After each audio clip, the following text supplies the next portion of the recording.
Okay, so I left you with Spinderella wanting to find out more about numbers.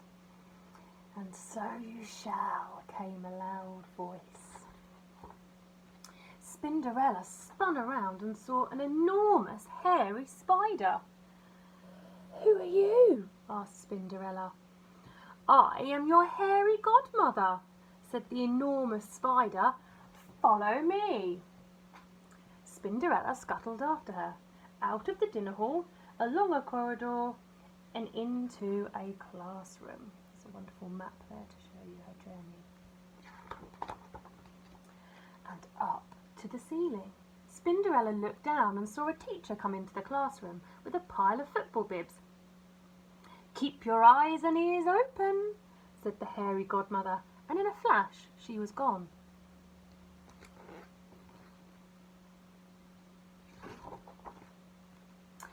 Now, I want you to count yourselves, said the teacher. There should be 20 of you, but let's check. So can you see them all there? Then came the most wonderful sound. The children took turns to shout out a number from 1 to 20. Spinderella swung joyfully backwards and forwards in time to the counting. See if you can count along to help me. 1, 2, 3, 4, 5, 6, 7, 8, 9, 10, 11, 12, 13, 14, 15, 16, 17, 18, 19 and 20. The teacher gave out the football bibs. Put them on and find the others with the same colour, he said. Soon there were 2 groups of children.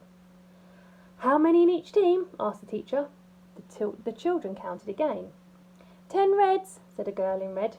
10 blues, said a boy in blue. The same number, shouted Spinderella. She was so excited that she let go of her thread. Look, a spider! Squash it! Someone screamed. Spinderella froze in terror. Let's put it out of the window, said the teacher, and he did. Suddenly, Spinderella was outside. I'm lost, she wailed.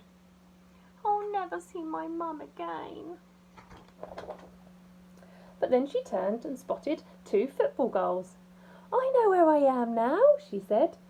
She scuttled round the outside of school, in through an open window of the dinner hall, and up onto the web. Hello, Mum.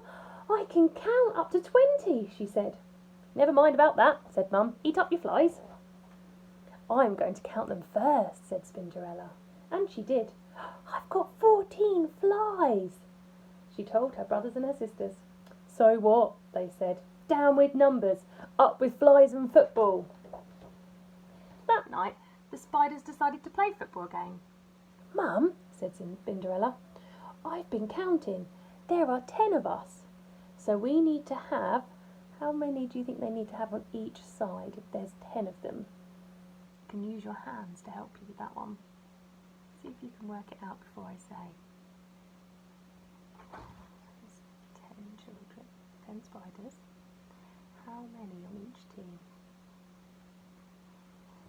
We need 5 spiders on each side. Some of the spiders muttered down with numbers, but Mum shut them up. Spinderella sorted them into 2 teams of 5. She was in Scrabble's team, and she also helped Mum to keep the score. This time no one quarrelled or kicked each other, and at half-time each team had scored 3 goals. But still the spiders kept hurting their spindly legs kicking the pea. I wish we had some football boots, sighed Spinderella. And so you shall, came a voice. It was the hairy godmother again. But how many boots do you need? Lots, said Mum. Loads, said Cinderella's brothers and sisters. That's not good enough, said the hairy godmother. I need to have a number. So the numbers are going to help them again. 8, shouted Spinderella. We've each got 8 legs. So we need 8 boots. Done, said the hairy godmother. There was a flash, and there on the floor were 10 piles of boots, because there were 10 different spiders. Each pile had 8 boots, because each spider has 8 legs with 8 feet. The spiders put them all on and laced them up. Then they had a wonderful second half. They scored goal after goal. The hairy godmother clapped and clapped. With only a minute left to go, each team had scored 8 goals. "It's going to be a draw," muttered Spinderella. And she knows that because she now knows numbers and they've both got the same. But just then the ball came her way and she gave it an almighty kick. Phew! Spinderella had scored the winning goal. All the spiders ran up to her, they picked her up and all together they cheered. Up with Spinderella and up with numbers! There we go. So Spinderella not only realised how important numbers were, but she also taught her rest of her family, her brothers, her sisters, her mum, all about numbers and how that helped them to play a very successful and fun game of football. I hope you've been going out and been able to play some games, maybe in a garden or a little bit of quiet space nearby to where you live. Take care and I hope to see you soon.